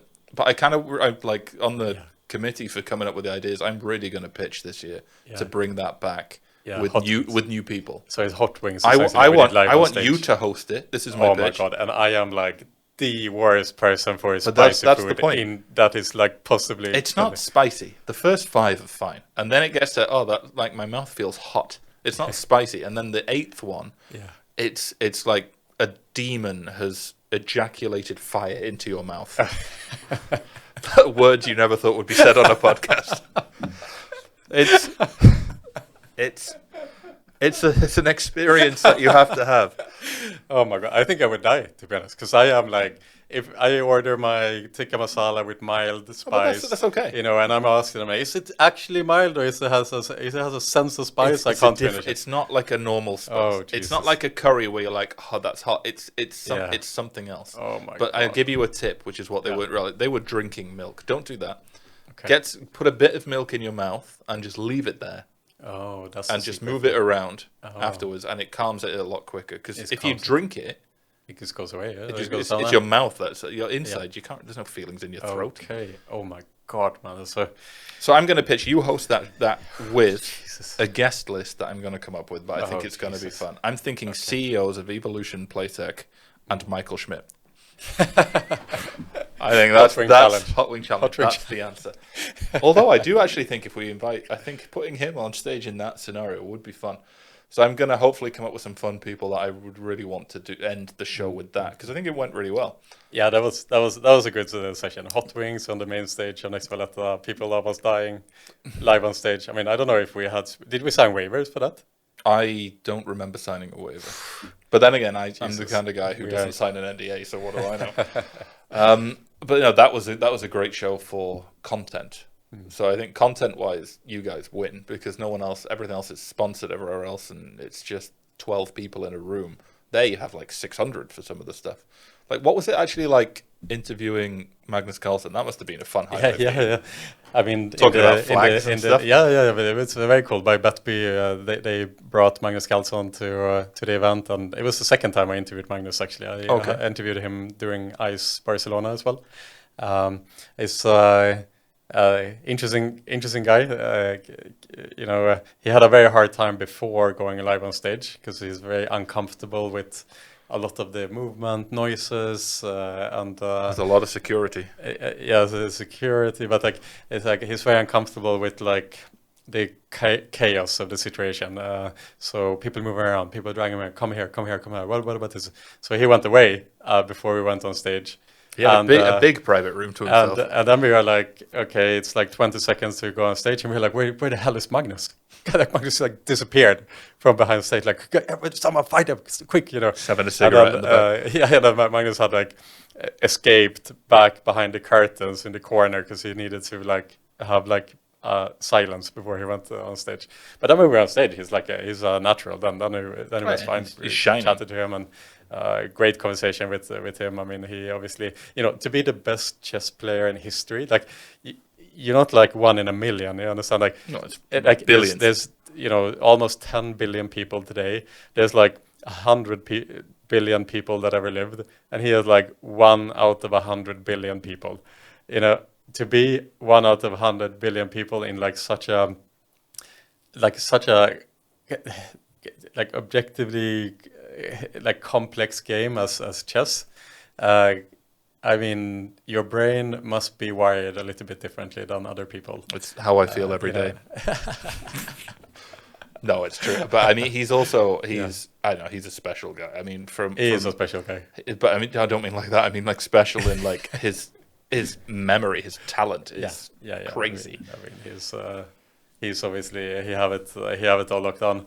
And I was trying to ask him this question, like, how do you become the best in the world at this? Like, what do you attribute it to? And he's like, I just really got into chess, and I just continued playing it, and started to win some tournaments, and I was just good, and then I got better.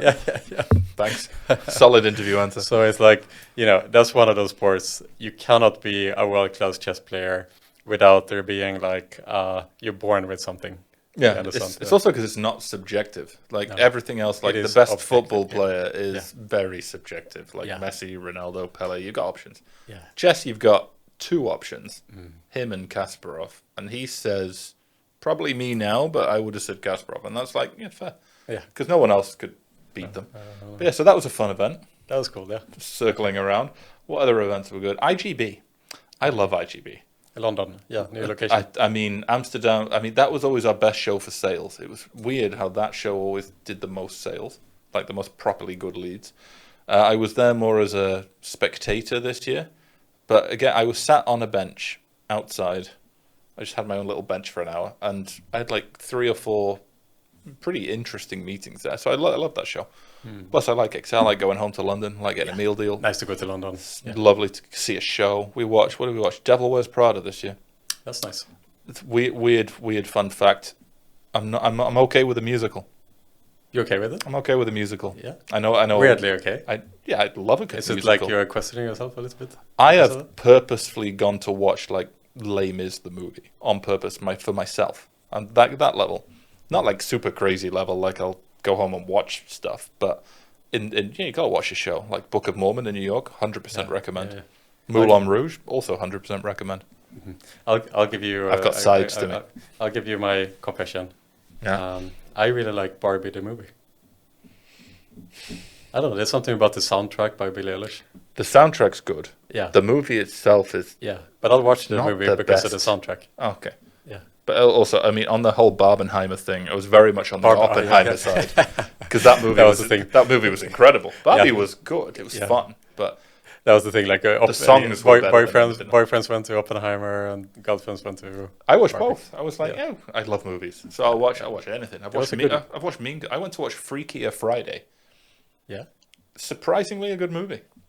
Highly recommend to those people who think it's for women. No, it's not. It's good. No. Lindsay Lohan is back, baby. It is 2026, though. It's going to be an amazing year for movies. That would be. The Odyssey is coming. It's going to be groundbreaking. Avatar next week. Avatar coming soon, yeah. 6 hours in a movie cinema. Yeah. At least in multi, you get a nice little break. For a vet. I love that break. Actually, I love that break. I think that's like the best thing that the multis have invented, possibly. The break in the cinema, in the middle, you can go to pee, you can go refill your popcorns, buy a new Coke, come back, have a chat. What do you think about the movie? And then boom, it starts again. Especially during Avatar, because each half of a movie is the length of a full movie. Like tonight, actually, they're doing promoting for no one's going to hear this in time, but Kill Bill, but both of them back to back, so the full story. Oh wow! But with a break in the middle of 20 minutes this time. Oh, so people can go to the bathroom for other reasons. There's enough time. Go and get a burger. So, it's fun. I love movies. Good, Okay, well, back to events. We've diverted. Yeah, we started sliding off a cliff here. Events. Back to events. IGB is the third one. High quality. Sigma I didn't go to, so I can't really comment on the Rome side.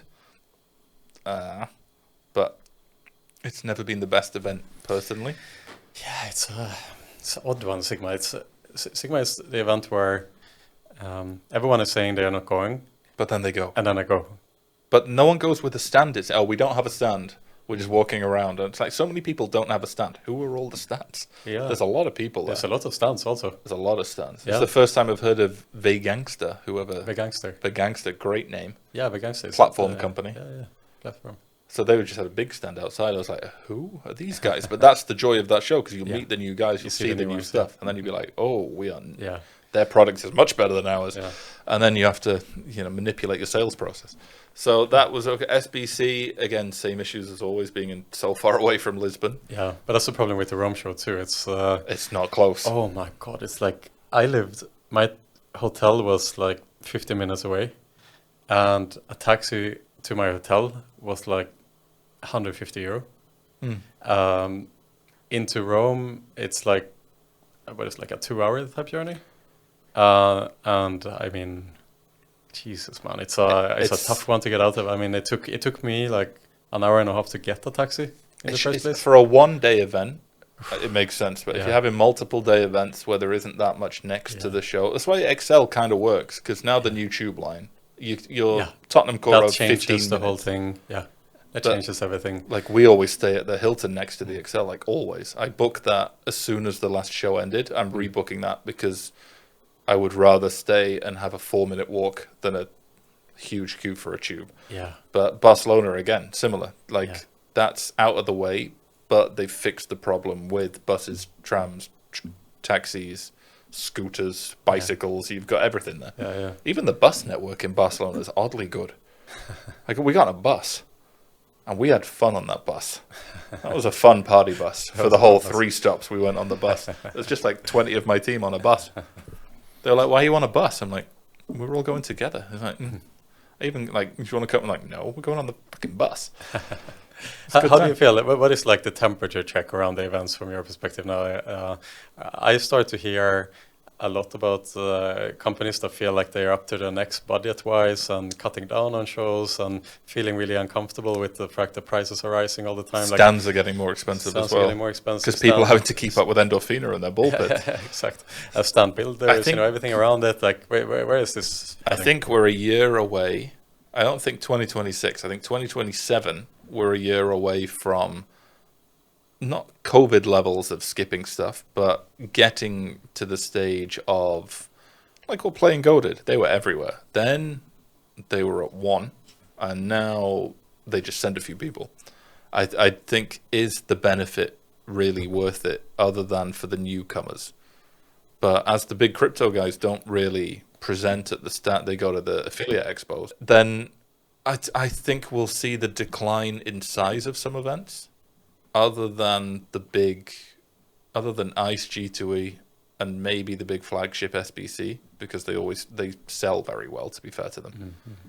Like, Jan does a great job of selling that stuff. And then, yeah, I think IGB will downsize a bit as it did in Excel, because they only had a section of it. But I think it worked.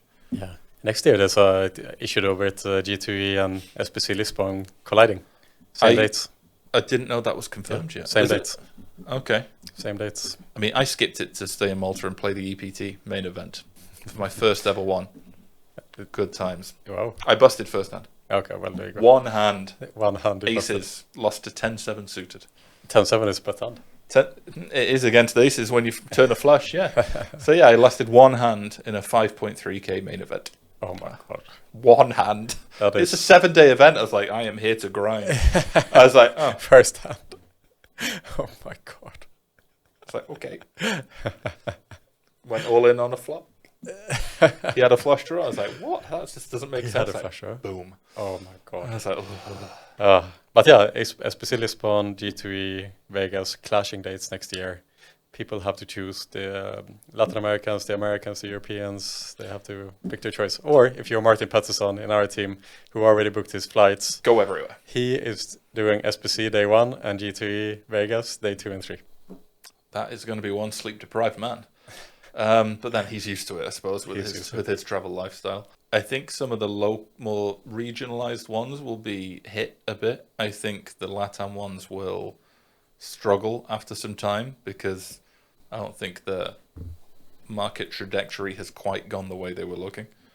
G2E and ICE will always remain the same. Like the niche shows like Valletta, New York will remain the same and keep growing because that's market entry into a place where there's nothing similar. Like there's no one that does shows similar to yours where it's about the people.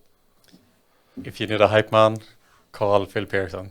I'll cut this out. I can hype other people. I'll cut this out and turn it into a promo. We've hyped Tim Heath. We've hyped Alex Pratt. We've hyped Play and Go. We've hyped Michael Schmidt. We have hyped Michael Schmidt in some way.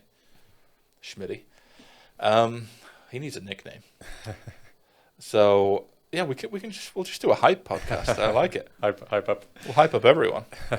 We won't hype up PokerStars though. We can't hype. Oh, that's the loser of the year, yes. They are tanking. I don't know what's happening. I think honestly, I wouldn't be surprised if they transition to live only, because who owns PokerStars now? It's the big. It's Flutter. Yeah, I don't know if they've neglected it, but their flagship events have gone. Like everything has gone to GG. Wow. GG has taken over the poker world by just dominance. It's a monopoly at this point. Yeah. Oh my God.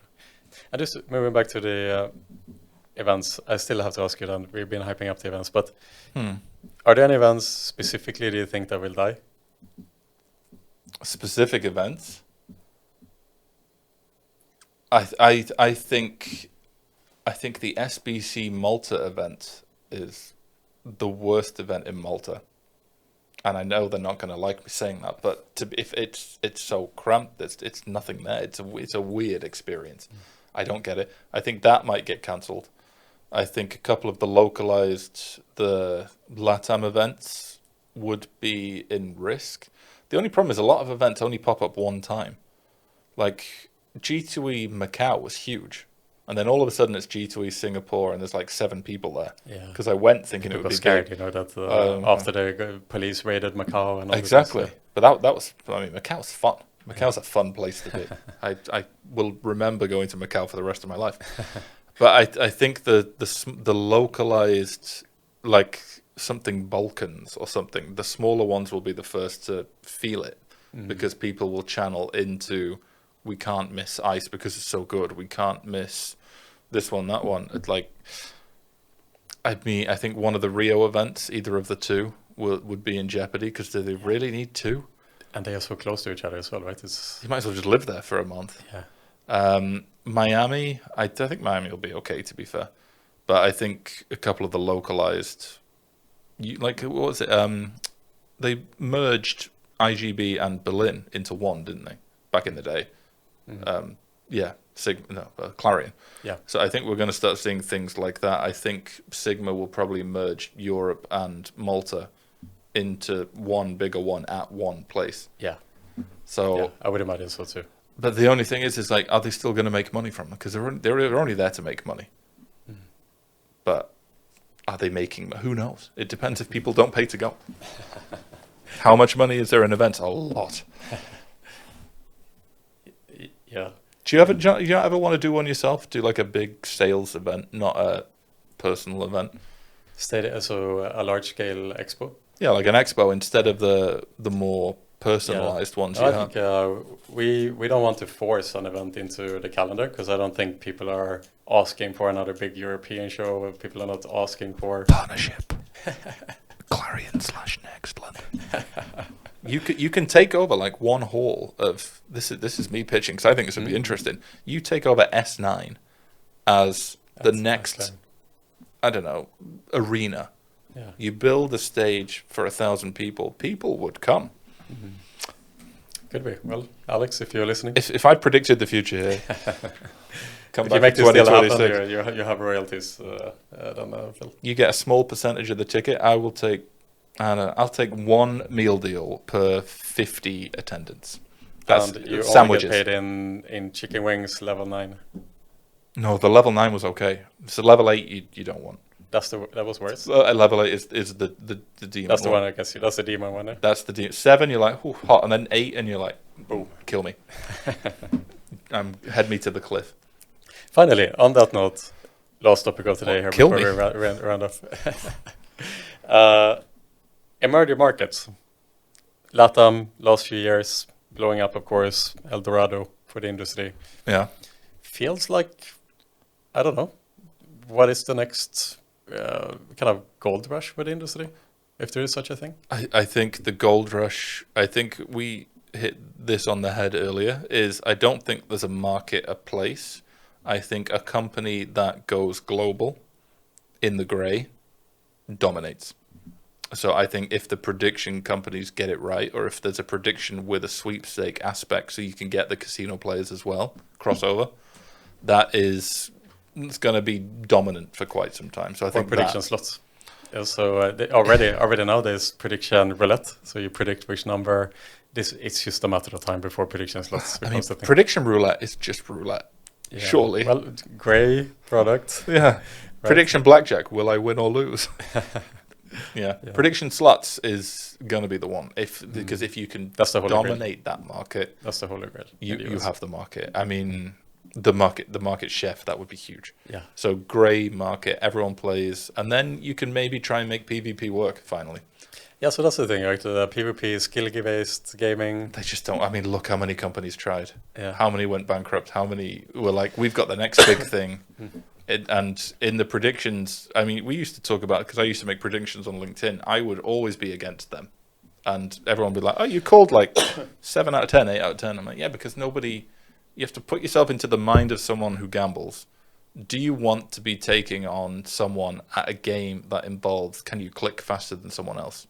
No. Like, you used to play poker. Well, you still do play poker sometimes, I guess. Yep. You want to challenge yourself with your mind and with your cards and with your... Are you okay? Yes. Okay. And with, I don't know, the size of your... I mean, as a man, I think you could say the size of your balls as to how much you're going to bet.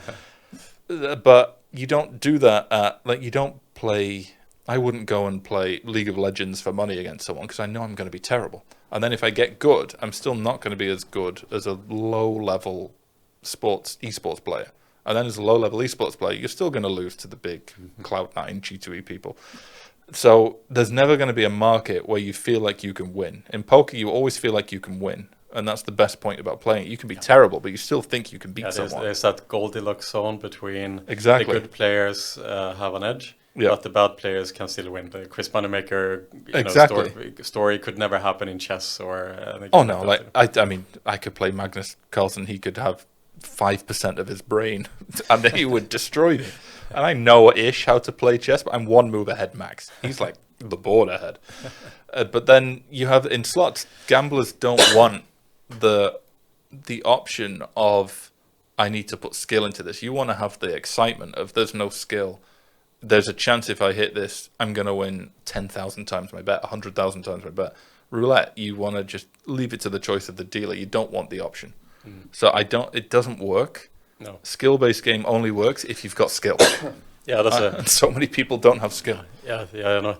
No, that's the thing. So I think to summarize, it's been a crazy year, man. It's like the industry is changing super fast, and there's like some very obvious trends at play. The black is becoming really black. The kind of gray traditional space is disappearing, and it now leaving. That's gone white. Yeah, .com white is there. All the markets, many markets are regulated, but few people who are managing to operate in them. And now the thing of 2026 is this opens up the gray product space, and that gives birth to Kalshi, Poly Markets, and those guys who are now next year going to just come out all guns blazing, not just in the US, but they're going to try to set partnerships with operators in Europe, across the world, to integrate the prediction markets product. And let's say Betsson, for example, might sign an agreement. I have no idea, but they might sign an agreement with Kalshi and now onboard the prediction market product, making use of the liquidity pool of Kalshi, so that the markets are deep.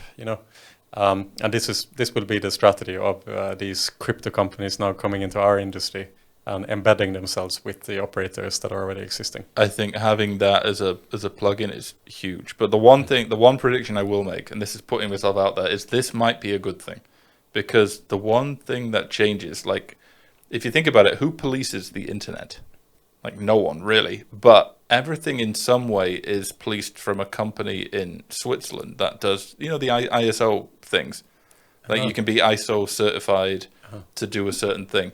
I think it's possible that this becomes so grey everywhere globally that the world comes together and certifies something for the world.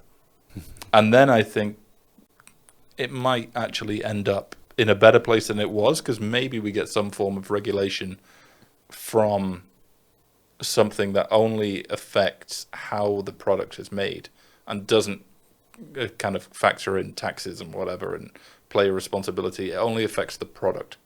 And I believe that if it got to a stage where something was so big in the grey that it was global, that someone would find a way to regulate it in some way, which could be a good thing. And then we could end up full circle and just have regulated global gaming, and then everybody's happy. Then there's no grey. Everything is white. There we go. Tim Heath is our god. We went full circle. Tim Heath end up winning once again. He wins. He wins. He is like that Rick Ross song, All I Do Is Win. That's who that song was about. We leave that as an outro for the episode today. Phil, it always starts and ends with Tim Heath. Thank you for climbing out of bed today, coming all the way over here to the podcast studio, recording this episode. In a year from now, we'll do it again like always. It's been a pleasure, my friend. Thank you so much.